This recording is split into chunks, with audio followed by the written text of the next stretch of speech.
What do you do when the only woman you've ever loved, the woman you built your entire existence around, looks you dead in the eye and decides your sacred wedding vows are nothing more than a casual suggestion? Most men would scream. Some would cry, beg, or let the betrayal completely destroy their self-worth. I didn't do any of those things. The tragedy of my marriage to Chloe wasn't just that she broke my heart. It was her absolute, arrogant certainty that I would simply roll over and let her do it. She genuinely believed I was so blindly devoted that I would sponsor her infidelity without a fight. She thought she was playing a game she couldn't possibly lose. But her audacious demand for a hall pass didn't just end our marriage. It triggered a spectacularly unexpected chain of events that handed me the ultimate, silent revenge, and ultimately led me to a life happier than I ever could have imagined. This is the story of how my ex-wife's greatest betrayal became the absolute best thing that ever happened to me. To truly understand the sheer magnitude of Chloe's miscalculation, you have to understand the foundation our entire relationship was built on. We weren't just a couple who met at a bar in our late 20s, or two professionals who swiped right on a dating app. We were the quintessential, picture-perfect high school sweethearts. I met Chloe when we were just teenagers, navigating the chaotic, emotionally charged hallways of our local high school. Back then, she was everything to me. She was vibrant, beautiful, and possessed this magnetic energy that completely drew me in. From the moment we officially got together, we were practically inseparable. We were that couple, the ones everyone else in our graduating class assumed would be together forever. Now, I won't pretend it was a flawless fairy tale from day one. We had our moments of teenage rebellion. For the most part, we only dated each other, but there were a few times when we had what we politely called disagreements. During those brief, dramatic breaks, we would both casually date other people, trying to prove a point or test the waters. But the gravity between us was always too strong. No matter who else we talked to or went to the movies with, we always found our way back to each other. It felt like destiny. It felt like no matter what happened, Chloe and Ethan were an inevitable fact of the universe. Because of that profound, magnetic pull, we shared milestones that most people spend their entire lives searching for. We essentially grew up together, shaping each other's identities. The physical intimacy we shared was incredibly sacred to me. We gave each other our virginity exactly a month before our senior prom, which happened to be just 2 weeks after my 18th birthday. Chloe's 18th birthday had been exactly 1 month before mine. At that age, sharing something so deeply personal creates an invisible tether that feels entirely unbreakable. She was my very first, my only sexual partner, and as far as I knew, as far as I believed with every fiber of my being, I was her only one too. We were an exclusive, fiercely loyal team of two against the rest of the world. Our commitment was so absolute that we didn't waste any time waiting for the right moment to start our lives. Exactly 9 months after we walked across the stage at our high school graduation, we stood at an altar and promised to be faithful to each other for the rest of our days. I remember looking into her eyes as we said our vows, feeling this overwhelming, naive certainty that I had life completely figured out. I had secured my soulmate before I was even old enough to legally buy a drink. For years, I operated under the assumption that the deep, foundational love we forged as teenagers had naturally matured into an unbreakable adult marriage. I worked hard, provided for us, and trusted her implicitly. I gave her the absolute benefit of the doubt in every situation, completely blinded by the history we shared. But there is a very specific, dangerous vulnerability that comes with marrying your first love. When you have never known anything else, when you have never had your heart truly, maliciously broken, you don't know what the red flags look like. You don't realize that people change, that innocence fades, and that the sweet girl you took to prom can slowly morph into a stranger who takes your lifelong devotion for granted. I was living in a comfortable, nostalgic illusion, completely unaware that the ground beneath my feet had already rotted away. I was just a regular guy, sitting at his desk at work, going about a completely normal day. I had no idea that a single, audacious phone call was about to shatter my 17-year illusion and force me to completely rewrite the story of my life. It was a Tuesday. In my experience, it is almost always a mundane, aggressively normal Tuesday when the bottom completely falls out of your world. I was sitting at my desk in my downtown office, bathed in the hum of fluorescent lights and the faint, rhythmic tapping of keyboards from the cubicles down the hall. I worked in corporate sales, a career entirely dependent on expanding networks, shaking hands, and maintaining a constantly growing roster of contacts. Because of the nature of my job, I handed out my business cards like they were cheap candy at a parade. If I met you at a networking mixer, a coffee shop, or even waiting in line at the dry cleaners, you were walking away with my name, my email, and my direct cell phone number printed on a piece of heavy, embossed cardstock. That aggressive networking strategy was great for my commission checks, but it came with a highly irritating downside. My phone number was absolutely everywhere. It had been scraped, sold, and circulated through dozens of telemarketing databases. Consequently, my daily routine was constantly interrupted by an endless barrage of spam calls. I would be deep in the middle of a complex quarterly spreadsheet. My phone would buzz with an unknown number, and I would be forced to answer it. You can't ignore unknown numbers in sales. Every unrecognizable area code could be a lucrative new client ready to sign a contract. But more often than not, it was a scam. I had grown to absolutely despise these calls. I had heard every single script in the book. There were the robotic, pre-recorded voices cheerfully offering to fix a computer virus I didn't have. There were the enthusiastic sales reps desperately trying to convince me to extend the warranty on a car I had sold 5 years ago. But the absolute worst were the aggressive con artists. I would answer the phone, and a stern, threatening voice would claim to be an agent with the IRS, informing me that there was a warrant out for my arrest due to tax fraud, and that the police would be dispatched to my location immediately unless I paid them $3,000 in untraceable gift cards. I can tolerate a legitimate cold call. I respect honest people who are out there grinding, making 50 calls a day just trying to make a living and feed their families. But I have absolutely zero patience for con artists. I despise people who manipulate trust, prey on vulnerability, and use deceit to extract what they want from innocent people. The profound, agonizing irony of that specific hatred would become clear to me just a few hours later.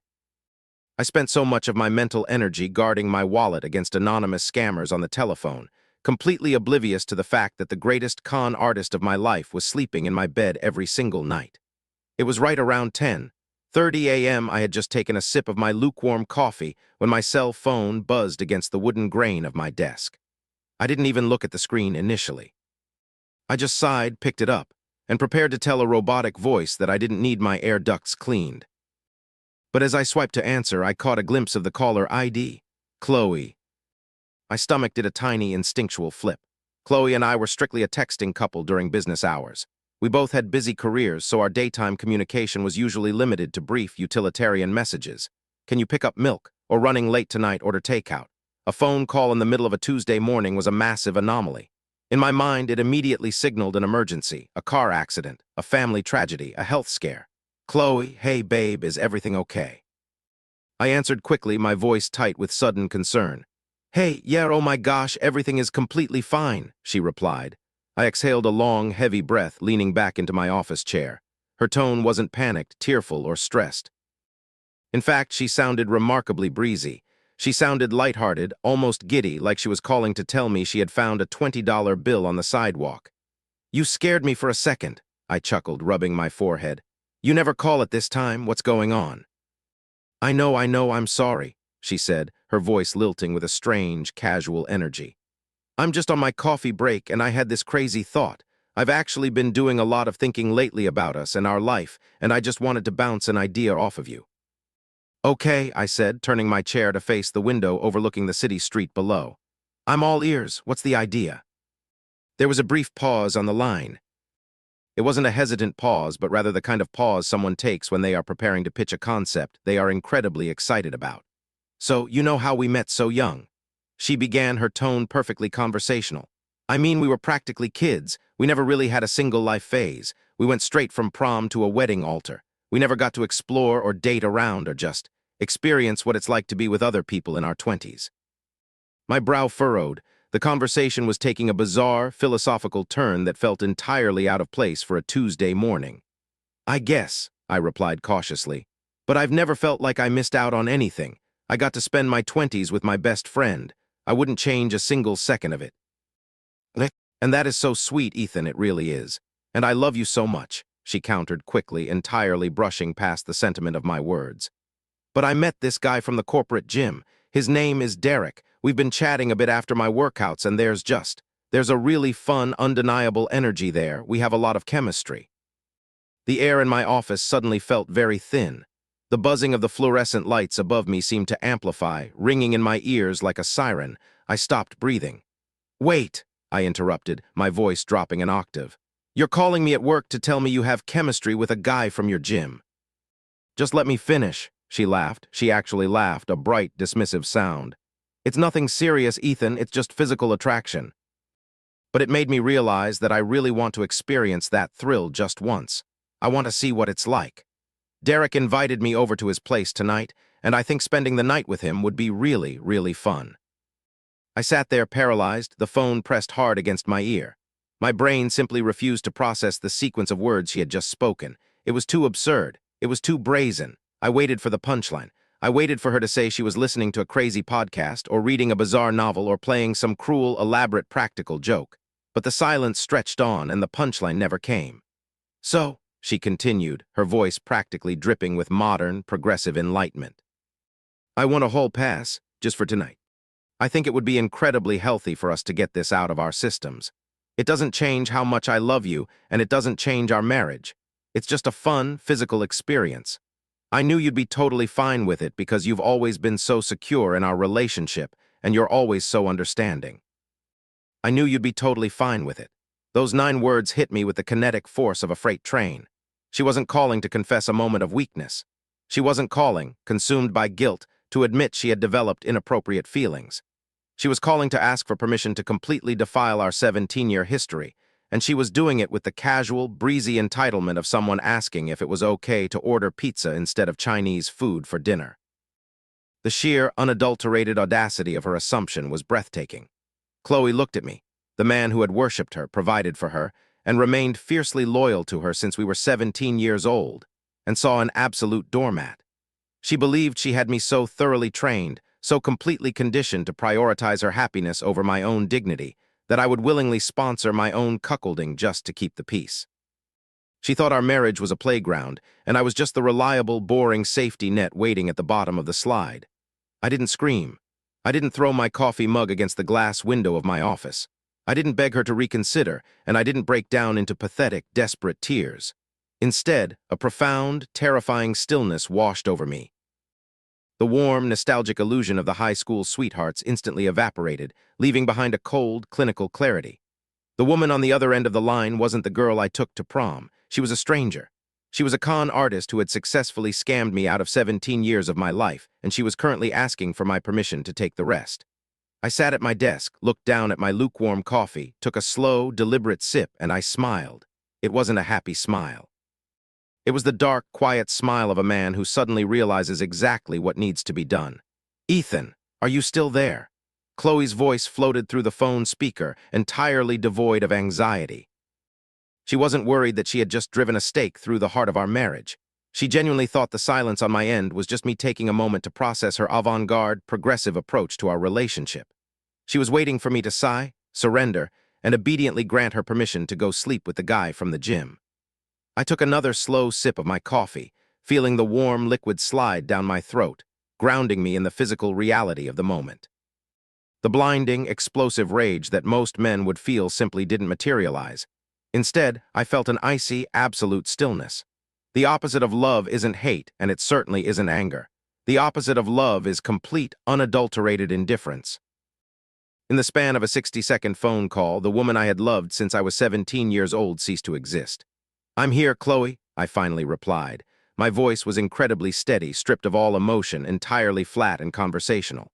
"So," she pressed, a playful, teasing lilt returning to her tone. "Are we okay? Are you okay with this? I promise I'll make it up to you tomorrow night. It's just one night of fun." I looked out the window of my office at the bustling city streets below. Millions of people were out there living their lives, completely unaware of the massive paradigm shift occurring inside my head. "You do whatever you feel you need to do tonight, Chloe," I said smoothly. "Don't let me hold you back. You are literally the best husband in the entire world." She squealed, entirely missing the lethal finality in my words. "I love you so much. I'll text you tomorrow, okay? Have a great day at work." "Goodbye, Chloe," I said, and I pressed the red button to end the call. I set the phone face down on my desk. I didn't throw it. I didn't flip my keyboard or punch the wall. I just sat back in my ergonomic chair and smiled that dark, quiet smile.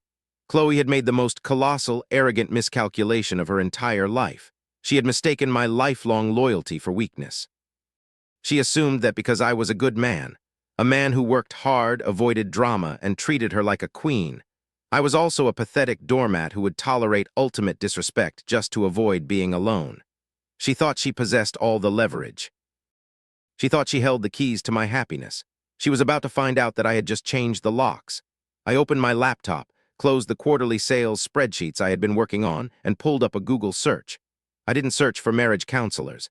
I didn't search for articles on how to survive infidelity or how to navigate an open relationship. I searched for the most ruthless, aggressive, high-powered family law attorney in the downtown district. I found a man named Sterling who had a reputation for executing divorces with the surgical precision of a military strike. I picked up my desk phone, dialed his office, and told his paralegal it was an emergency. Because in the corporate sales world, you learn that money talks, I offered to pay triple his hourly rate for an immediate same-day consultation. An hour later, I was sitting in a plush leather chair in Sterling's mahogany-paneled office.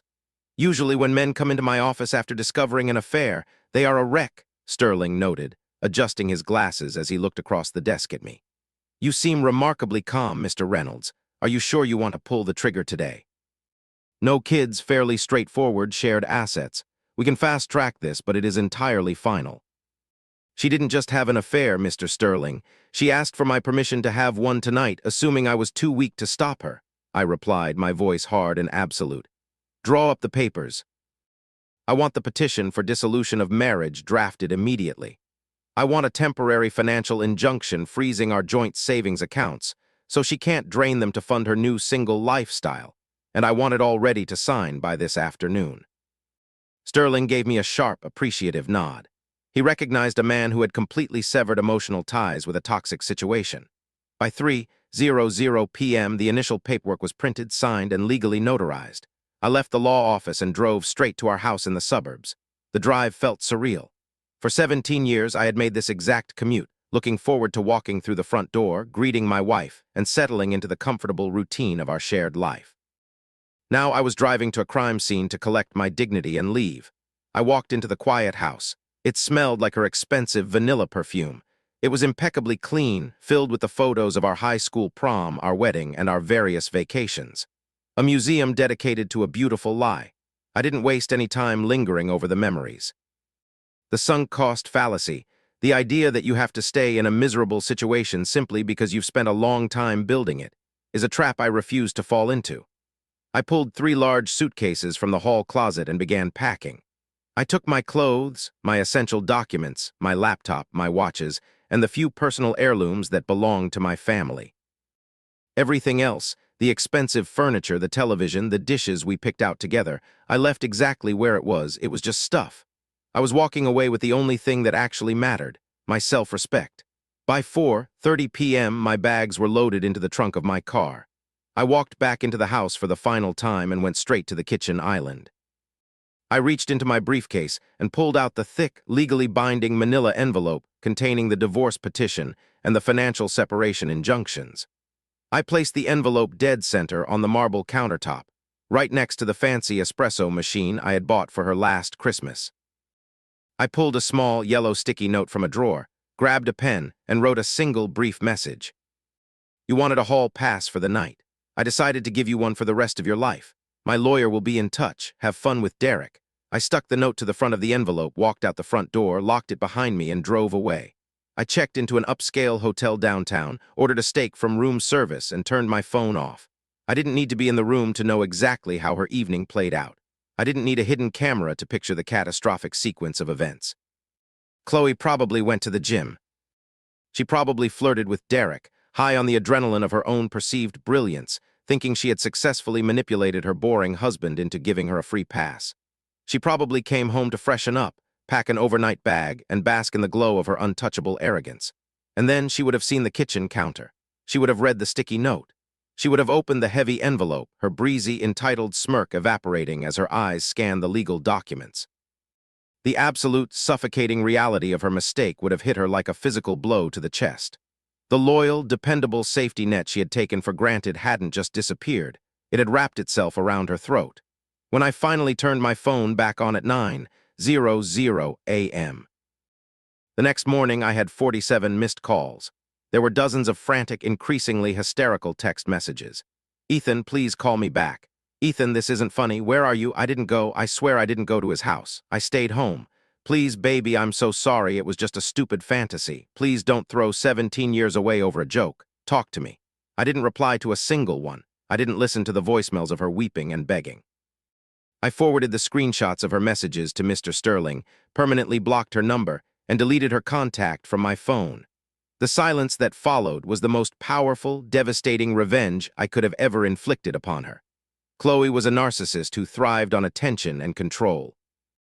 By completely removing myself from the equation, by refusing to give her a screaming match to validate her drama, I starved her ego to death.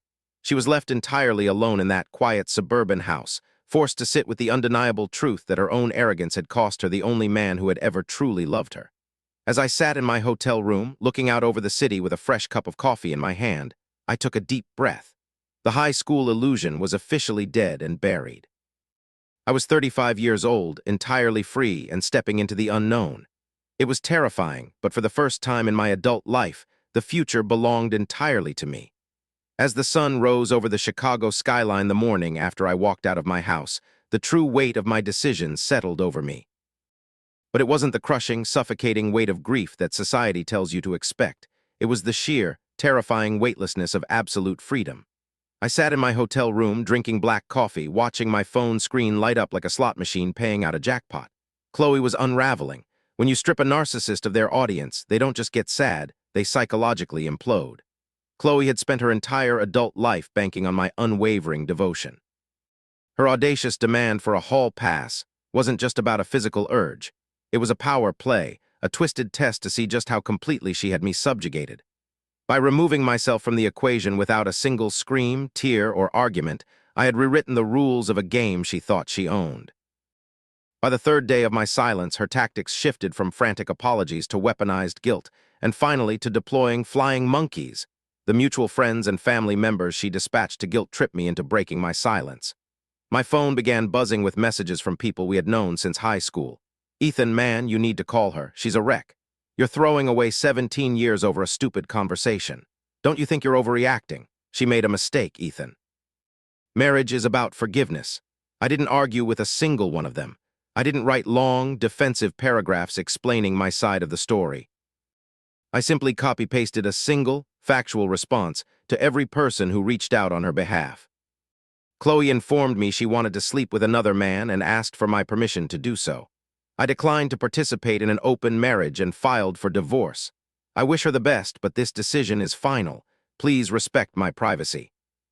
Once the undeniable truth was out in the open, stripped of Chloe's manipulative spin, the flying monkeys vanished. The reality of her audacity was indefensible, and one by one, her social safety net collapsed. The legal proceedings that followed were a masterclass in surgical detachment. Because we had no children and our assets were relatively straightforward, the dissolution of our marriage was entirely a financial and administrative transaction. But for Chloe, the reality of that transaction was a bitter, freezing pill to swallow. We had our first settlement meeting a month later in the mahogany-paneled conference room of my attorney, Mr. Sterling. It was the first time I had seen her since she pitched her fun idea over the phone. She looked entirely diminished. The breezy, arrogant woman who had planned to sleep with Derek from the corporate gym was gone. In her place sat a pale, exhausted woman clutching a tissue, desperately trying to play the role of the heartbroken victim. She assumed that seeing her cry would break my resolve. She assumed the ghost of our high school romance would compel me to call off the lawyers, unfreeze the bank accounts, and beg her to come home. I didn't even make eye contact. I sat beside Sterling, my posture relaxed, looking over the asset division spreadsheets. "Ethan, please," she whispered across the polished wood table, her voice trembling. "We can fix this. I never went to his house. I swear on my life I never touched him. It was just a stupid momentary lapse in judgment. You're my whole life." Mr. Sterling didn't even look up from his legal pad. "Mrs. Reynolds, we are here to discuss the equitable distribution of the marital estate, not to conduct couples counseling. If your counsel has reviewed the proposed buyout of your half of the residential equity, we can proceed." Chloe's lawyer, a tired-looking man who clearly knew he had zero leverage, gently touched her arm, signaling her to drop the act. The financial reality of the divorce hit her with the kinetic force of a freight train. Chloe had a decent job, but I was the primary earner. I was the one who funded the vacations, the luxury car leases, and the comfortable, padded lifestyle she had taken completely for granted. Because Sterling had aggressively filed the financial injunctions the very day we separated, she couldn't touch my income or drain our joint savings to hire a bulldog attorney. She was forced to accept a standard, down-the-middle split. I kept my retirement accounts, bought out her share of the suburban house, and immediately listed the property for sale. She walked away with a modest lump sum, enough to secure a lease on a nice apartment, but nowhere near enough to maintain the lavish, entitled lifestyle she thought she deserved. When the judge finally slammed his gavel and signed the final decree, I felt nothing but a profound, cleansing relief. The tumor had been successfully excised. The high school illusion was dead and buried. It took me about a year to fully recalibrate my life. I sold the suburban house that held the ghosts of my past and purchased a sleek, modern condominium closer to the city center. I poured my energy into my career, hitting record sales numbers, traveling, and rediscovering who Ethan was outside the context of a relationship that had defined me since I was a teenager. But eventually, the quiet of the condo started to feel a bit too quiet. I was 36 years old, financially secure, genuinely happy, and officially ready to dip my toes back into the romantic waters. There was just one massive, glaring problem. I hadn't been on a first date since the late 1990s. Entering the modern singles market as a man in his mid-30s who missed the entire evolution of digital romance is a genuinely surreal experience. When I last asked a girl out, it required walking up to her locker, looking her in the eye, and nervously asking if she wanted to go to the movies on Friday. Now, I found myself sitting on my expensive modern sofa, staring at a grid of dating apps on my smartphone, completely baffled by the culture. I built a profile. I tried to navigate the unspoken rules of swiping, the bizarre acronyms, and the exhausting, performative dance of digital small talk. The dates I went on were a series of polite, agonizingly awkward misfires. There was the woman who spent the entire dinner complaining about her 3 ex-husbands, aggressively interrogating me about my financial portfolio before the appetizers even arrived. There was the fitness influencer who refused to eat anything on the menu because the restaurant didn't list the exact macronutrient breakdown of their salads, spending 45 minutes taking perfectly angled selfies with her glass of sparkling water.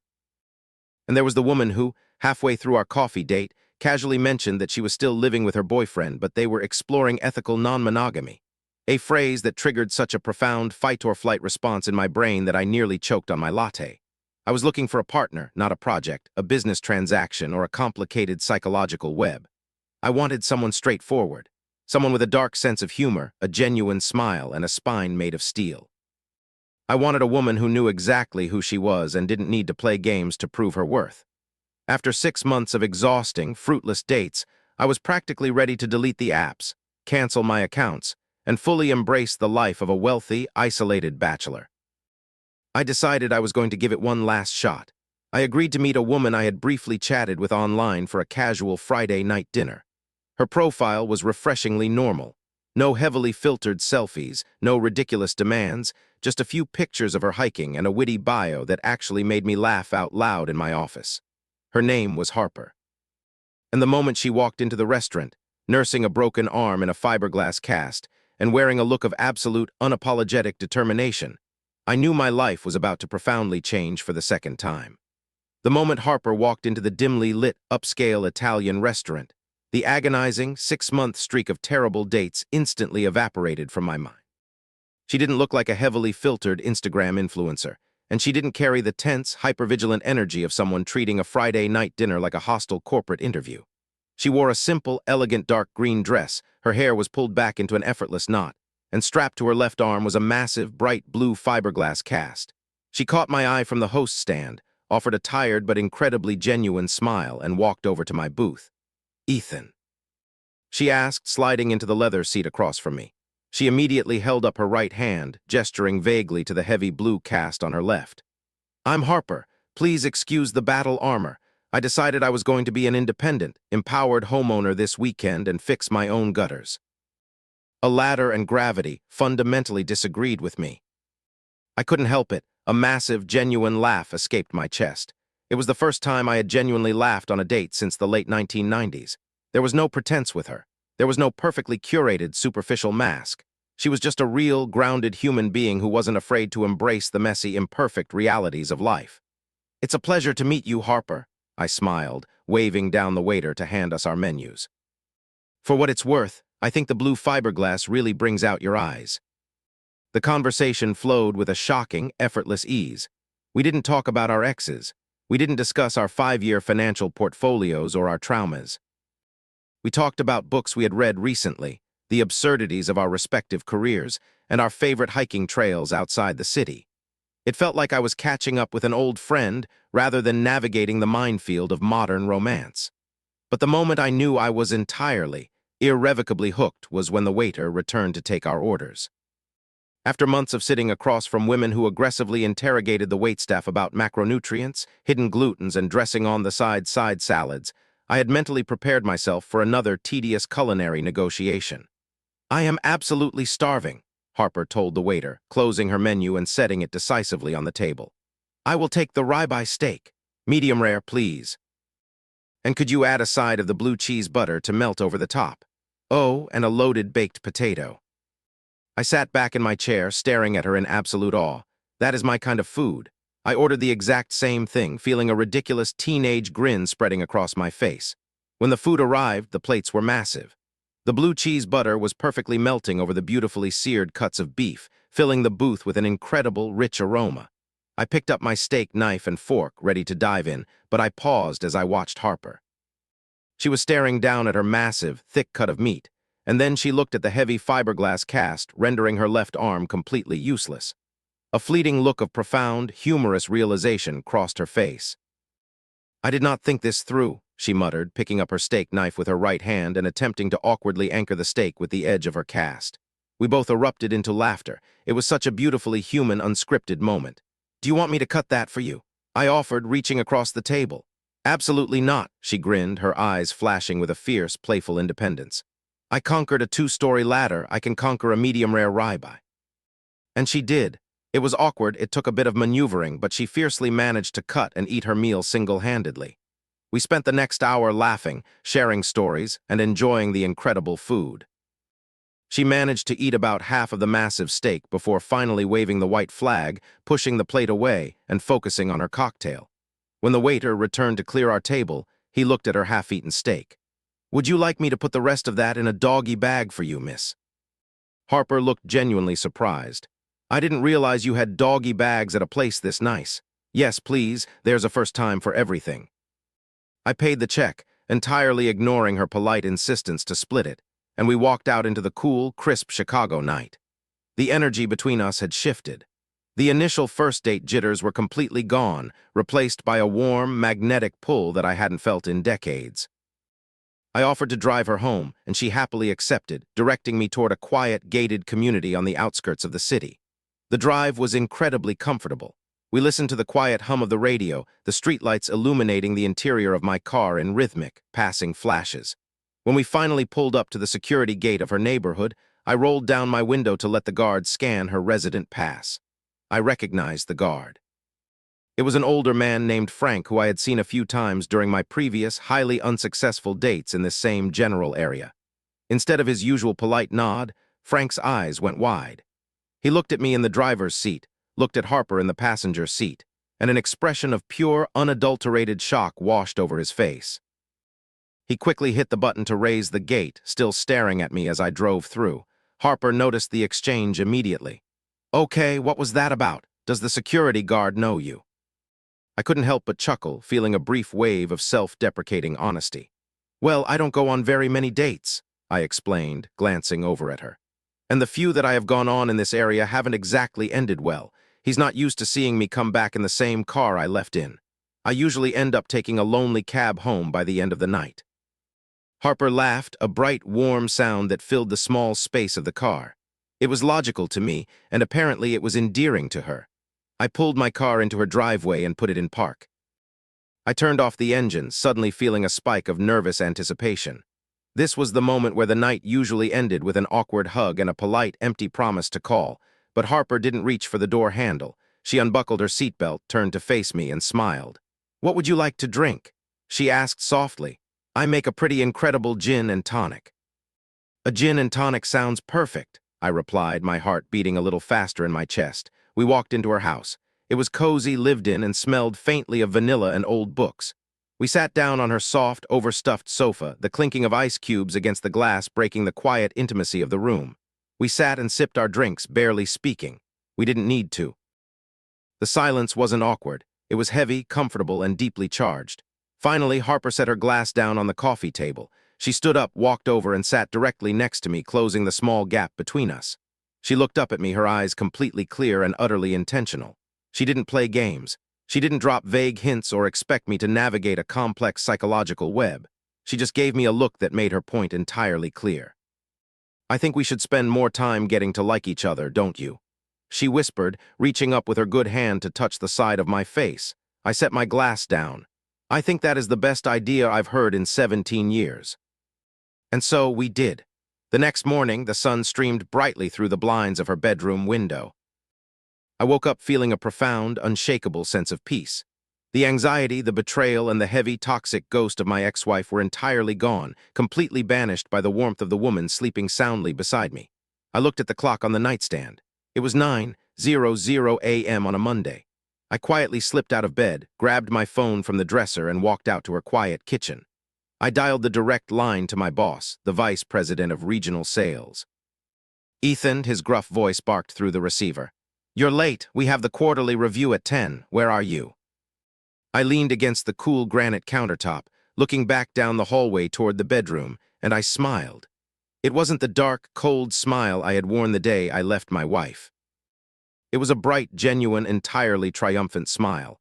"I won't be coming in today, sir. I need to take a personal day," I said cheerfully. "A personal day on a Monday? Why?" he asked, clearly bewildered. "Because," I replied, unable to keep the sheer joy out of my voice, "I'm still on my date from last night." There was a brief moment of stunned silence on the line, followed by a booming, hearty laugh from my boss. He told me he'd see me on Tuesday and hung up. I set the phone down and walked back toward the bedroom. Society often tells you that karma will eventually balance the scales if you just wait long enough. They tell you that revenge is a dish best served cold. But the truth is, the absolute best revenge you can ever inflict on a toxic, manipulative partner who took you for granted isn't about destroying their life. It's about completely removing them from yours and building something far more beautiful in their absence. Chloe wanted a hall pass for a single night of fun, assuming I would always be waiting for her when she was done. Instead, she handed me the key to my own prison cell. She thought she was breaking my heart, but all she really did was clear the path for the best thing that ever happened to me. If movies and television were accurate, the story would end right there on that Monday morning. The credits would roll just as I hung up the phone with my boss, smiling in the kitchen of a beautiful woman, having successfully escaped a toxic marriage. But real life doesn't freeze on a happy ending. Real life continues to move forward, day by day, forcing you to actually build the future you fought so hard to secure. In the weeks and months that followed that incredible first date, Harper and I didn't just casually date. We effectively fused our lives together with an ease that genuinely shocked me. When you spend 17 years with someone like Chloe, a narcissist who requires you to constantly audition for her affection and manage her fragile moods, you are conditioned to believe that love is inherently exhausting. I thought a successful relationship required me to be a perpetual shock absorber, absorbing my partner's stress, catering to their entitlement, and tiptoeing around their demands. Harper completely shattered that conditioning.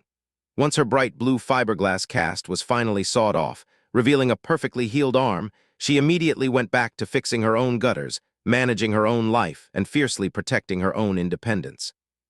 She didn't need me to be her domestic servant or her personal ATM. She simply wanted me there as a partner. We tackled DIY home renovations together, we cooked together, and we navigated the inevitable stresses of our corporate careers as a unified team. There were no mind games. There were no hidden text messages. There was only a profound, bulletproof transparency that allowed me to finally exhale and lower the defenses I hadn't even realized I was keeping up. Exactly 2 years after the day I walked out of my suburban home and left those divorce papers on the kitchen island, I asked Harper to marry me. I didn't do it with some massive, performative public spectacle. I asked her on a quiet Sunday morning in her living room, right over a pair of steaming coffee mugs. She said yes with that same fierce, unapologetic smile that had captivated me on our very first date. While my life was ascending into this brilliant, peaceful new chapter, the universe was busy delivering a masterclass in karma on the other side of the city. I didn't actively seek out information about Chloe. I had completely blocked her on every conceivable platform and entirely cut ties with anyone who tried to serve as her messenger pigeon. But Chicago, for all its sprawling size, can sometimes operate like a small town, and the grapevine is entirely undefeated. Through the unavoidable chatter of mutual acquaintances in the corporate sphere, the brutal reality of Chloe's single-life phase eventually filtered its way back to me. As it turned out, Derek, the muscular, charming guy from the corporate gym who she was so willing to throw our marriage away for, was exactly the walking cliché you would expect him to be. He didn't view Chloe as a soulmate or a daring romantic conquest. He viewed her as a free, easy night of fun. When she showed up at his apartment with her hall pass, completely blowing up her 17-year marriage in the process, Derek gladly took what was offered. But when the dust settled and the reality of her divorce became public, Derek vanished into thin air. He had absolutely zero interest in dating a 35-year-old divorcee carrying a mountain of emotional baggage. He ghosted her within 2 weeks, instantly moving on to the next girl at the squat rack. Chloe was thrust into the modern dating pool completely blind, entirely stripped of the financial safety net and unconditional adoration I had provided for over a decade. She discovered very quickly that the thrilling, progressive single life she had romanticized was actually cold, ruthless, and exhausting. She went from living in a beautiful, 2-acre suburban home with a husband who cooked her dinners and leased her luxury SUVs, to sitting alone in a cramped, overpriced one-bedroom apartment, swiping through dating apps filled with men who had no interest in catering to her massive entitlement. I knew she was struggling, but I didn't fully comprehend the sheer, devastating physical toll of her arrogance until a rainy Saturday afternoon in late October. Harper and I had recently closed on a beautiful, historic brownstone closer to the downtown core. It was a fixer-upper, and we were spending our weekends picking out finishes, tiles, and fixtures. We were at an incredibly upscale interior design showroom in the West Loop, holding cups of complimentary espresso as we browsed through endless rows of imported Italian marble. Harper wandered off toward the lighting section to look at brushed brass pendants, leaving me standing alone in the tile aisle, tracing the veining on a piece of Calicut quartz. Ethan. The voice was quiet, entirely stripped of its usual haughty confidence, but my spine instantly stiffened. It is a terrifying testament to human memory that even after years of absolute silence, the vocal frequency of the person who broke your heart can still make your blood run momentarily cold. I turned around slowly. Standing at the end of the aisle, holding a small shopping basket, was Chloe. If I hadn't known it was her, I might have walked right past her on the street. The transformation was staggering. The radiant, untouchable aura of the pampered, beautiful high school sweetheart was completely gone. She looked exhausted. The skin around her eyes was drawn and tired, her posture was slumped, and she was wearing a faded, oversized sweater that looked like it hadn't been washed in weeks. She didn't look like a woman enjoying the thrilling freedom of a hall pass. She looked like a woman who had spent the last 2 years carrying a massive, suffocating boulder of regret. "Hello, Chloe," I said, my voice perfectly level, devoid of any anger or surprise. I stood my ground, my hands resting casually in my pockets. She took a hesitant step closer, her eyes scanning me from head to toe. I knew exactly what she was seeing. I was wearing a tailored peacoat, looking relaxed, healthy, and entirely unbothered. The contrast between our current realities was stark, and I watched the realization of it physically hit her. You look really good," she whispered, her voice trembling slightly. Her eyes darted down to my hands, frantically searching for a ring. She didn't see one yet, as Harper and I were waiting until the spring to exchange our bands. "I can't believe it's you. I've thought about you every single day, Ethan. 17 years. You can't just erase 17 years. It was the classic narcissist's playbook. Even standing in the wreckage of a life she destroyed, she was still trying to reach in, press the old buttons, and extract a reaction. She wanted me to be angry. She wanted me to yell at her right there in the tile aisle because anger would prove that I still cared. Anger would prove that she still had power over me. "I didn't erase them, Chloe," I replied smoothly, a polite, distant smile touching my lips. "I just closed the book. It's a nice showroom, isn't it? Are you renovating your apartment?" The absolute, freezing indifference in my tone broke whatever fragile hope she had walked up with. A tear spilled over her lower lash line, cutting a track through her minimal makeup. "Please don't talk to me like I'm a stranger," she pleaded, taking another step, reaching her hand out as if to touch my arm. "I made the biggest mistake of my entire life. Derek was a loser. The dating scene is awful. I miss our house. I miss you cooking for me. I miss my best friend. Please, Ethan, can we just get a cup of coffee? Can we just talk?" Before I could even open my mouth to deliver the final rejection, the sharp, confident click of boots sounded on the polished concrete floor behind me.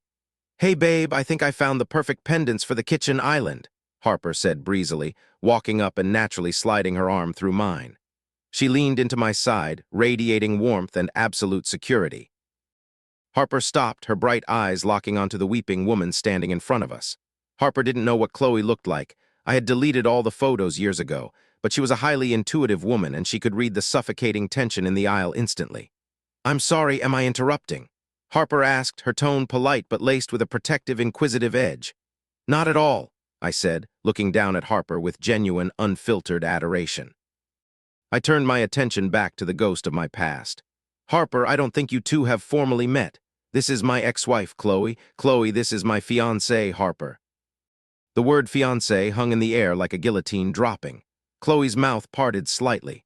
Her tear-filled eyes shifted from my relaxed face to Harper. She took in Harper's effortless beauty, the quiet confidence radiating from her, and the massive, brilliant diamond currently resting on her left ring finger. In that singular, devastating second, Chloe realized that the safety net was permanently gone. I hadn't just survived her betrayal. I had upgraded my life in every conceivable metric, and she was nothing more than an irrelevant footnote in my history. It's nice to meet you," Chloe choked out, her voice barely a whisper. She couldn't even maintain eye contact. She looked down at the floor, the absolute crushing humiliation rendering her entirely speechless. "Nice to meet you too," Harper said mildly, her voice perfectly polite but entirely indifferent. She didn't gloat. She didn't act territorial. She simply existed, which was the most powerful flex imaginable. "We need to get back to the lighting section," I said, offering Chloe a final, polite nod, the exact same nod I would give to a stranger on the subway. "Take care of yourself, Chloe." I turned my back on her, Harper's arms still linked securely in mine, and we walked away down the aisle. I didn't look back. I didn't need to. I heard the faint, pathetic sound of her footsteps hurrying away in the opposite direction, fleeing the showroom to hide from the undeniable reality of her own consequences. As we walked out to the car later that afternoon, the rain had stopped, leaving the Chicago streets gleaming and clean. Harper bumped her shoulder against mine. "So that was the famous hall pass, huh?" She teased gently. "That was her," I smiled, unlocking the car doors. "And I have never been more grateful for a single moment of absolute disrespect in my entire life." They tell you that the best revenge is a life well lived. They are absolutely right. You don't need to plot, scheme, or destroy the people who broke your heart. You just need to walk away, build a sanctuary they are never allowed to enter, and let them watch from the outside as you give the best parts of yourself to someone who actually deserves it. Spring arrived in Chicago with a quiet, triumphant warmth, melting away the bitter chill of the winter and bringing the city back to vibrant life. For Harper and me, that spring marked the culmination of two massive undertakings: the final, exhausting completion of our historic brownstone renovations and the planning of our wedding. When you get married at 19, as I had with Chloe, you aren't really planning a marriage. You're producing a theatrical event. I vividly remember the exhausting, year-long build-up to my first wedding. It was a sprawling, 300-person extravaganza funded by debt and driven entirely by teenage ego. Chloe had obsessed over every microscopic detail, from the exact shade of the napkins to the precise angle of the floral centerpieces.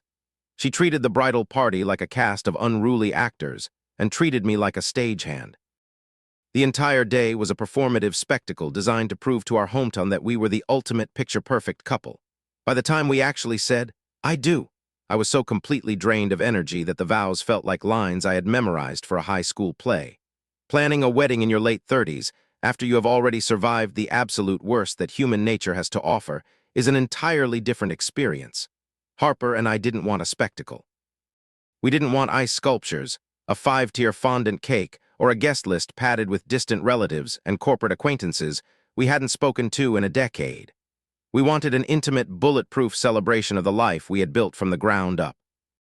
We rented out the glass conservatory of a beautiful local botanical garden for a Saturday evening in May.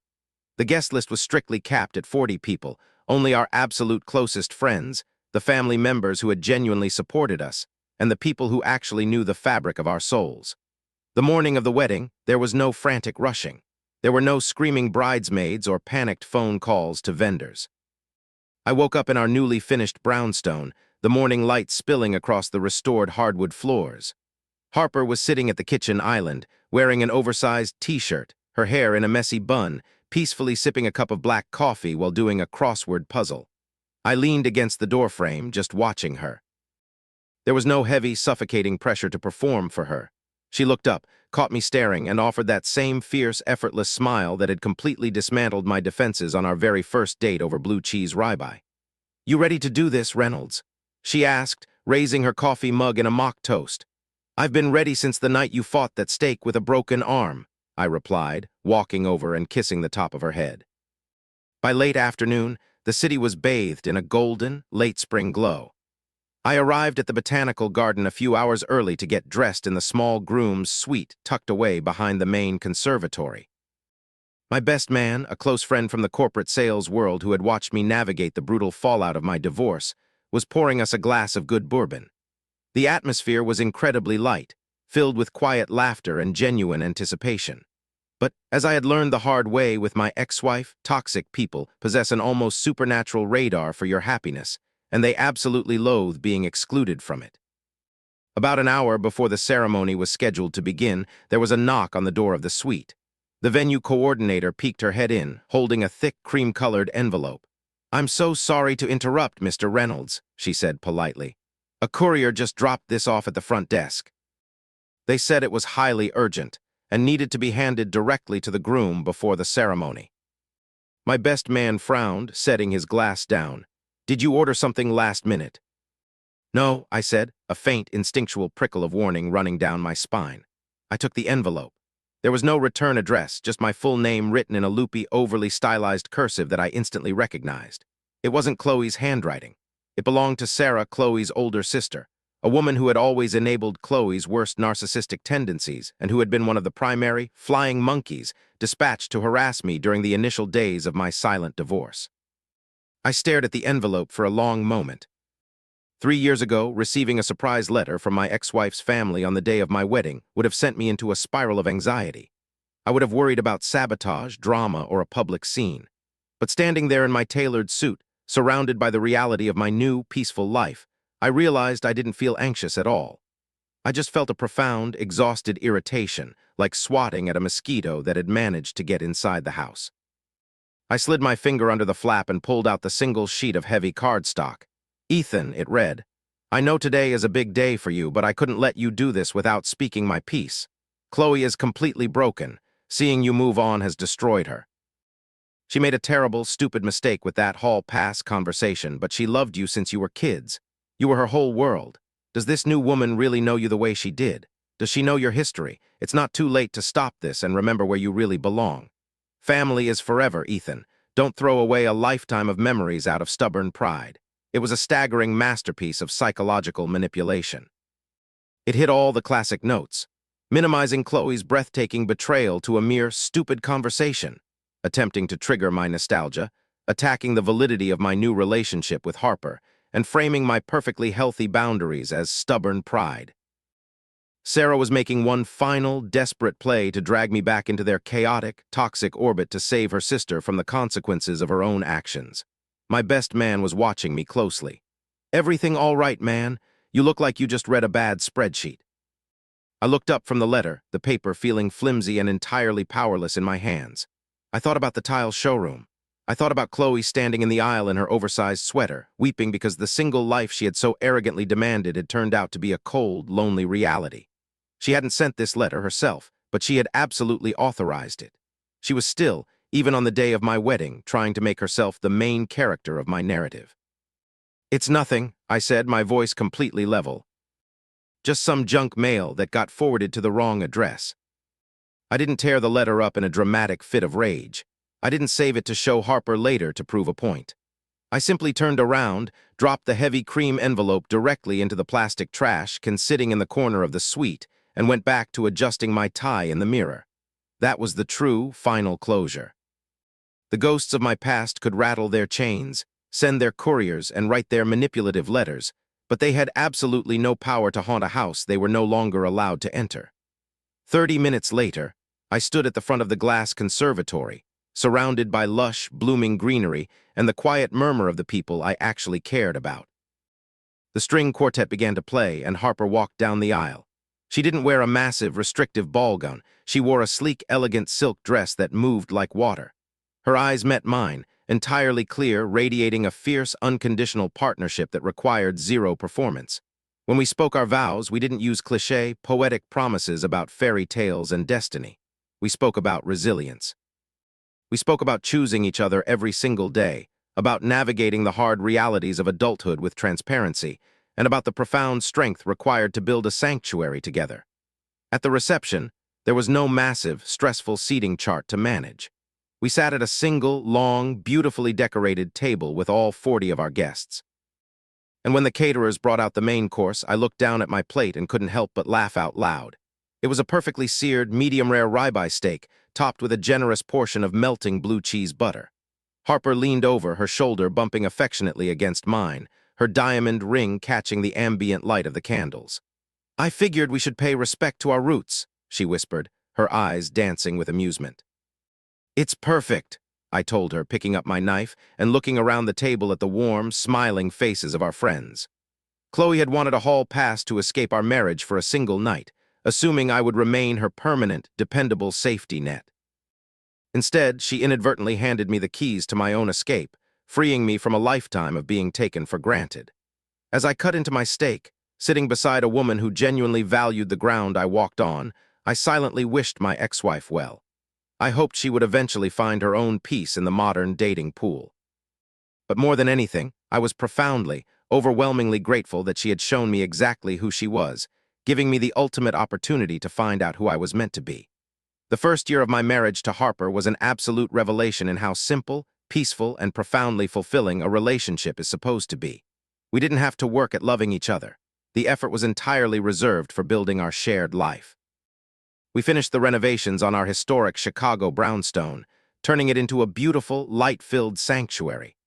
We advanced in our respective careers, supported each other through the mundane stresses of adulthood, and spent our weekends taking long hikes or cooking elaborate meals in our new kitchen.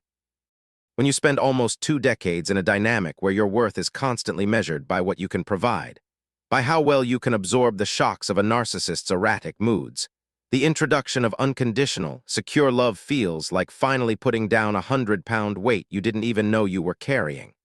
I had completely moved on.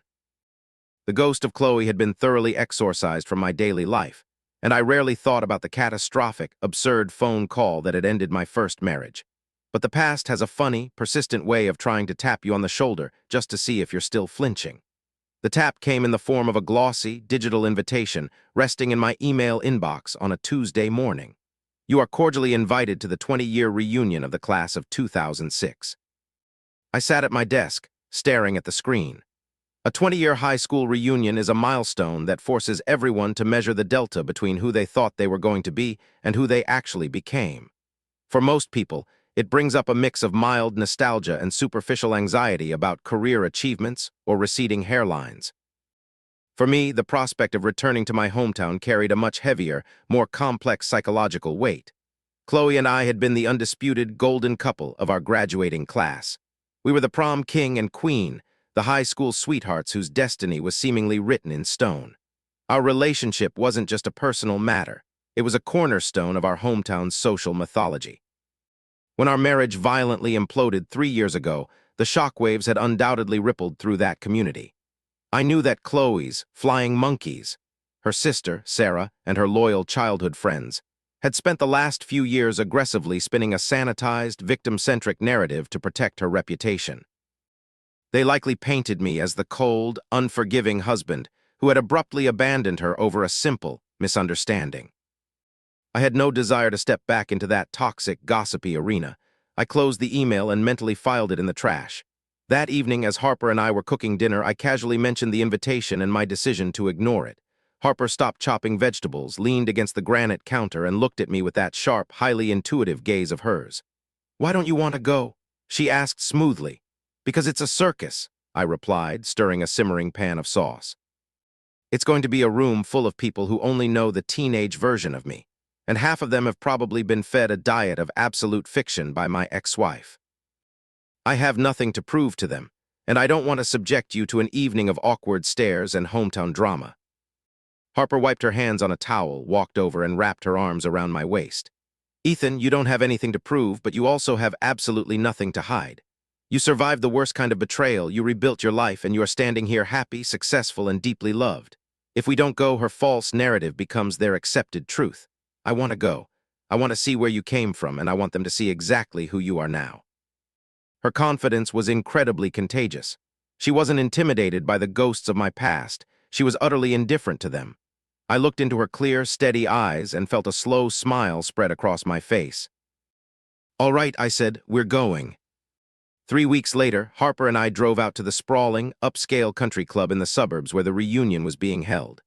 I was wearing a sharply tailored charcoal suit, and Harper looked absolutely breathtaking in a classic black cocktail dress. As I handed my keys to the valet and we walked up the wide stone steps toward the grand ballroom, I felt a faint, residual flutter of adrenaline in my chest.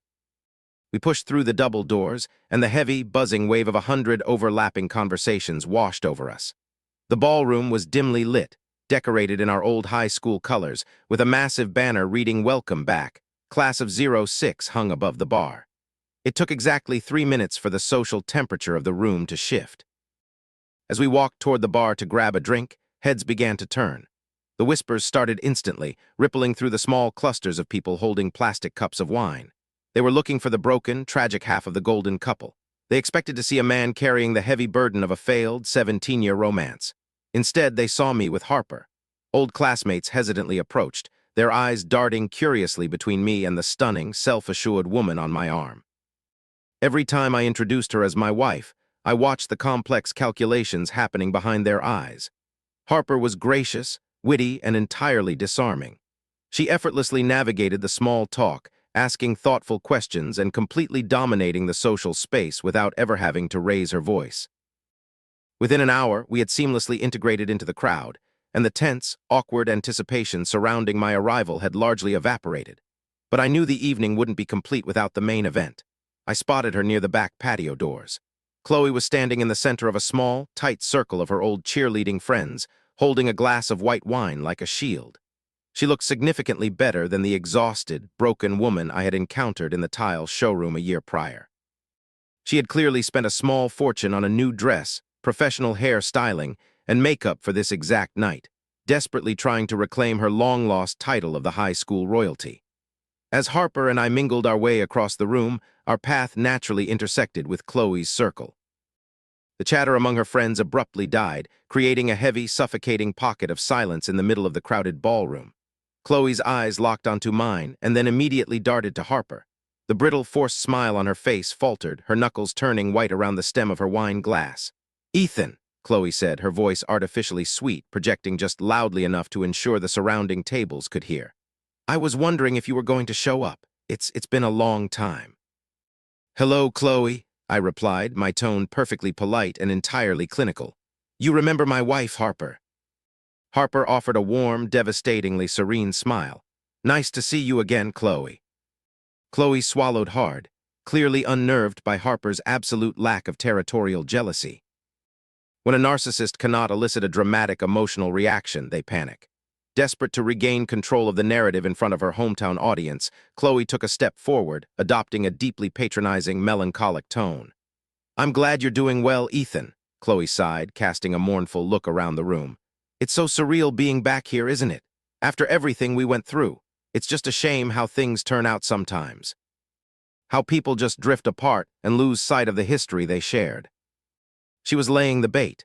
She was actively performing for the crowd, trying to frame the catastrophic end of our marriage as a mutual, tragic fading of love. A soft, romantic tragedy where nobody was really the villain, and we had simply drifted. I felt Harper's hand gently squeeze my arm. She didn't say a word, but her touch was a quiet anchor, reminding me of my absolute power in this situation. I looked Chloe dead in the eye. I didn't raise my voice. I didn't sound angry or bitter. I spoke with the calm, irrefutable authority of a man stating a simple mathematical fact. "We didn't drift apart, Chloe. I said clearly, ensuring the surrounding circle of friends heard every single syllable. You requested a hall pass to sleep with a man you met at the gym, and I gave you a divorce. There was no tragedy, just a choice and a consequence. The silence that followed was absolute, the color completely drained from the faces of her friends. A woman to Chloe's left actually gasped, pressing a hand to her mouth. The sanitized, victim-centric narrative Chloe had spent 3 years carefully cultivating in this town was instantly, permanently incinerated by a single sentence of unadorned truth. Chloe stood frozen, her mouth opening and closing like a fish out of water. The social currency she had so desperately tried to cash in at this reunion plummeted to absolute zero. She had no defense, no witty comeback, and no high ground to retreat to. She was completely exposed in the very room where she had once reigned supreme. I didn't wait for her to formulate a response. I didn't need one. "Enjoy the rest of your evening," I said mildly, offering a polite nod to the stunned circle of women. I placed my hand on the small of Harper's back and we walked away. We didn't leave the reunion immediately. We stayed for another hour, laughing with old friends, taking photos, and thoroughly enjoying the night. By the time we finally walked back out to the valet, the cool night air felt incredibly refreshing. As we drove back toward our beautiful life in the city, Harper reached across the center console and took my hand. "You handled that perfectly," she said softly. "I couldn't have done it without you standing there," I admitted, looking over at her. "You make the truth very easy to tell." That 20-year reunion was the final period at the end of a very long, very exhausting sentence. I had returned to the epicenter of my past, confronted the ghost of my trauma in front of an audience, and realized that it held absolutely no power over me. I wasn't just a survivor of betrayal anymore. I was the author of an entirely new, beautiful story, and the pages ahead were completely blank, waiting to be written. Time possesses a unique, almost magical ability to dilute poison, provided you have the discipline to stop drinking it. As the years passed following the explosive 20-year high school reunion, the chaotic, traumatic memories of my first marriage didn't just fade. They completely lost their emotional charge. They transformed from sharp, agonizing wounds into dull, distant facts. I no longer thought of myself as a man who had survived a devastating betrayal. I was simply a man deeply in love with his wife, building a vibrant, fulfilling life in the heart of Chicago. By our third wedding anniversary, Harper and I had settled into a beautiful, effortless rhythm. Our historic brownstone was completely finished, a warm sanctuary filled with art, books, and the constant, comforting hum of our shared laughter. Professionally, my career had hit a massive upward trajectory. I had been promoted to regional vice president of sales for my firm, a role that brought significant financial rewards but also required me to navigate high-stakes meetings across the city. It was during one of these routine workdays, a crisp, bright Tuesday in early October, that the past decided to tap me on the shoulder one final time. I had just finished a successful client lunch at a quiet, upscale bistro in the downtown financial district. My clients had departed, and I lingered at the corner booth, sipping a sparkling water and responding to a few emails on my phone before heading back to the office. The restaurant was relatively empty, the lunchtime rush having given way to the quiet lull of the mid-afternoon. "Ethan." The voice was older, gravelly, and laced with a profound hesitation. I looked up from my phone.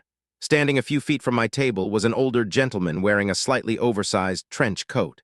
His hair had gone completely white, and the lines around his eyes were carved deep with exhaustion. It took my brain a fraction of a second to place him, but when I did, a strange, quiet stillness washed over me. It was Arthur, Chloe's father. For the first decade of my adult life, I had looked up to this man.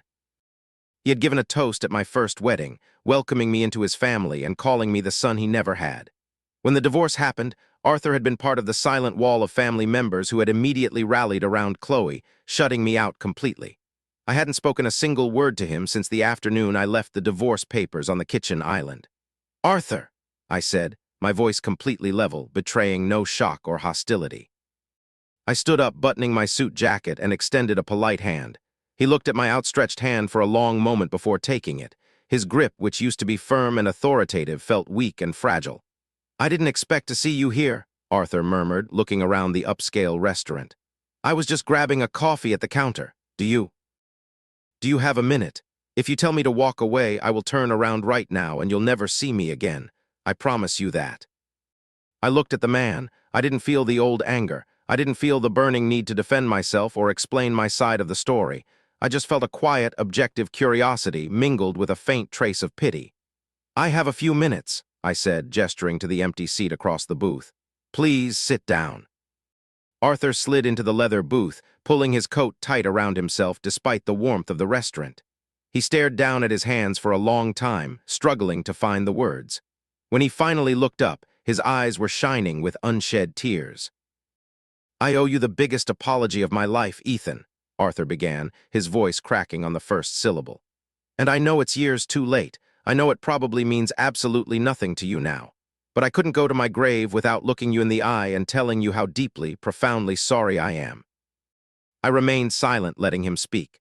"For years," Arthur continued, swallowing hard, "we thought you just abandoned her. Chloe came to us in hysterics. She told us that you had grown cold, that you were controlling, and that you had snapped and filed for divorce over a trivial argument. My wife and I, we wanted to protect our daughter. We believed her. And Sarah, her sister, was so furious with you. I know Sarah sent you a terrible letter on your wedding day. I only found out about that recently, and I am so ashamed." "You were protecting your child, Arthur," I said gently. "I understand how family works. You believed the narrative you were given." "But it was a lie," Arthur whispered, a tear finally escaping and tracking down his weathered cheek. "It was all a lie. We didn't know the truth until a few months ago. One of her old friends from high school, someone who was at your 20-year reunion, finally got drunk at a barbecue and spilled the beans. She told us what really happened. She told us exactly what you said to Chloe in front of everyone." I nodded slowly, taking a sip of my water. "The hall pass." "She asked you for permission to sleep with another man," Arthur said, the sheer disgust in his own voice palpable. He shook his head, looking like a man whose entire worldview had been shattered. "When her mother and I confronted her about it, she finally broke down and admitted it. She admitted all of it. The arrogance, the cruelty. She told us how she expected you to just roll over and accept it." Arthur leaned forward, resting his forearms on the table. "You have to understand, Ethan, she has lost everything. When that guy Derek ghosted her, she spiraled. She couldn't afford her apartment. She started drinking too much. She was always steeped in drama, and she eventually got let go from her job. A month ago, she had to move back into her childhood bedroom at our house. She is 38 years old, deeply in debt, and completely, utterly ill. She is a miserable, bitter stranger, and her mother and I, we don't even know how to look at her anymore." Listening to Arthur detail the absolute, unmitigated collapse of Chloe's life was surreal. She had wanted a thrilling, progressive single life, and she had ultimately traded a loving marriage and a beautiful home for a one-way ticket back to her teenage bedroom. She had actively chosen the path of total destruction. "She wanted me to ask you if you would be willing to meet with her," Arthur said, his voice dropping to a shameful whisper. "She wants to formally apologize. She cries about you every single day. She says leaving you was the biggest mistake of her life." I looked at Arthur, feeling a profound, unshakable peace radiating from my core. I didn't feel a shred of vindictive joy at her suffering. I just felt completely, entirely detached. "Arthur, I appreciate you sitting down with me and I accept your apology," I said softly, looking him directly in the eye. "I hold absolutely no ill will toward you or your wife, but I will never speak to Chloe again. There is no apology she can offer that will change the past, and there is no part of my present that she is welcome in. The man she was married to doesn't exist anymore. Please tell her to stop looking backward, and tell her to find a way to move forward."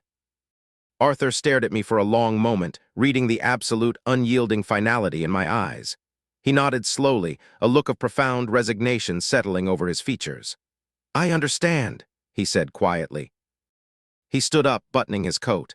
"You're a good man, Ethan. You always were. You deserved much better than what my daughter gave you." "I have exactly what I deserve now, Arthur," I smiled warmly. "Take care of yourself." I watched him walk out of the restaurant, his shoulders slumped beneath the weight of his daughter's manufactured tragedies. I sat in the booth for another minute, letting the silence wash over me. The last remaining microscopic thread connecting me to the high school illusion had just been permanently severed. I paid my tab, walked out into the brisk October air, and hailed a cab back to the brownstone. When I unlocked the front door and stepped inside, the house smelled like roasting garlic and fresh herbs. Harper was in the kitchen, wearing one of my old college sweatshirts, barefoot, swaying her hips to a jazz record playing softly on the smart speaker. She turned around as I walked in, her face lighting up with that brilliant, effortless smile. "Hey, handsome," she grinned, walking over and wrapping her arms around my neck. "How were your meetings?" "They were highly productive," I said, pulling her close and kissing her forehead. I decided in that moment not to mention the encounter with Arthur. It wasn't a secret, it was just entirely irrelevant. It belonged to a past life that had no place in this bright, beautiful kitchen. "Well, I hope you're ready to celebrate," Harper said, her eyes sparkling with an unusual electric intensity. She stepped back, walked over to the kitchen island, and picked up a small, rectangular gift box wrapped in a simple silver ribbon. "What's this?" I asked, laughing. "Our anniversary isn't for another 2 weeks." "Consider it an early gift," she beamed, practically bouncing on her toes. "Open it." I untied the silver ribbon and lifted the lid. Inside, resting on a bed of white tissue paper, was a small, white plastic stick with a digital screen. The screen read, "Pregnant." The world stopped spinning. The air left my lungs in a sudden, rushing exhale. I stared at the word, my brain struggling to process the sheer, overwhelming magnitude of what I was looking at. I looked up at Harper. Her eyes were brimming with happy, radiant tears. "Are you serious?" I whispered, my voice trembling. "I took 3 of them this morning just to be absolutely sure," she laughed, wiping a tear from her cheek. "We're going to be parents, Ethan." I dropped the box onto the counter, closed the distance between us, and swept her up into my arms, burying my face in her shoulder as a profound, overwhelming wave of pure joy broke over me. In the span of a few hours, the universe had shown me the stark, undeniable contrast of choices and consequences. Across town, in a dusty childhood bedroom, a woman who had treated love as a disposable commodity was sitting in the cold, isolated ruins of her own arrogance. And here, in a house built on transparency, respect, and unconditional partnership, I was holding my future in my arms. The slate wasn't just clean. It was finally beautifully written. 9 months after that crisp October afternoon, Harper gave birth to a beautiful, healthy baby girl we named Maya. Holding my daughter for the first time in the quiet, dimly lit hospital room, I felt a profound shift in my very DNA. Every hardship, every sleepless night, and every moment of agonizing betrayal I had endured in my past suddenly made perfect sense. If I hadn't been pushed to my absolute breaking point by my ex-wife, if I hadn't summoned the courage to walk away from a comfortable but toxic 17-year illusion, I never would have found Harper. I never would have been in the right place at the right time to build the life that ultimately brought Maya into the world. Fatherhood changed my perspective on everything, especially the concept of legacy. When you are young, you think your legacy is your career, your bank account, or the social status you hold in your community. But as I watched Harper naturally transition into an incredible, fierce, and loving mother, I realized that the true measure of a man's legacy is the environment he creates for the people he loves. I was no longer a shock absorber for a narcissist's ego. I was a protector, a provider, and an equal partner in a home where love was completely unconditional. Occasionally, fragments of news about Chloe would still drift through the grapevine, though I never sought them out. The last I heard, she was still living in her childhood bedroom, working a string of unfulfilling jobs, completely trapped in the bitter, stagnant echo chamber of her own regret. She had spent her youth believing she was the main character of a movie, entitled to do whatever she wanted without consequence. She had to learn the hard way that when you treat the people who anchor you as disposable, you eventually find yourself entirely adrift. I didn't hate her anymore. I didn't pity her either. She was simply a stranger who had accidentally given me the greatest gift of my life by letting me go. Today, our historic Chicago brownstone is filled with the chaotic, joyful noise of a toddler learning to walk. The kitchen island, where I once imagined leaving divorce papers, is now covered in finger paints and scattered puzzle pieces. On the weekends, we still cook elaborate meals, and Harper still occasionally insists on tackling DIY home repairs, though I strictly manage the latter now. My life isn't perfect because no life is. We have stressful days at work, we argue over silly things like who forgot to run the dishwasher, and we get exhausted. But the fundamental difference is that we are on the same team. We don't keep score. We don't play psychological games, and we certainly don't ask for hall passes to escape the life we built. We wake up every single morning and actively choose each other, and that is the absolute best revenge I could have ever asked for. Light bulb, a valuable lesson for the listener. If there is one thing you take away from my story, let it be this: never allow your loyalty to become the instrument of your own disrespect. Society often pressures us to compromise, to be understanding, and to constantly shrink our boundaries to accommodate the selfish desires of the people we love. We are told that strong marriages require endless forgiveness. But there is a massive, critical difference between forgiving a genuine human mistake and sponsoring deliberate emotional abuse. When someone looks you in the eye and asks for permission to betray you, whether it's disguised as a modern arrangement, a break, or a hall pass, they are not looking for a compromise. They are looking to see how much of your dignity you are willing to surrender to keep them around. The most powerful thing you can do when faced with profound disrespect is to quietly and decisively walk away. You do not need to scream, you do not need to seek vindictive revenge, and you do not need to prove your worth to someone who is committed to misunderstanding you. Your absence is the ultimate consequence. Walking away from a toxic situation is terrifying, especially when you have invested years, or even decades, into a relationship. The fear of starting over, of facing the unknown singles market, can keep you paralyzed in a miserable situation. But you must remember that being alone is infinitely better than being used. When you firmly enforce your boundaries and refuse to tolerate disrespect, you strip toxic people of their power over you. More importantly, you clear the space in your life necessary for the right people to enter. You deserve a partner who views your loyalty as a treasure, not a weakness. You deserve a love that doesn't require you to constantly audition for it. Know your worth, hold your ground, and never be afraid to close the book on a bad chapter so you can finally write the beautiful story you deserve.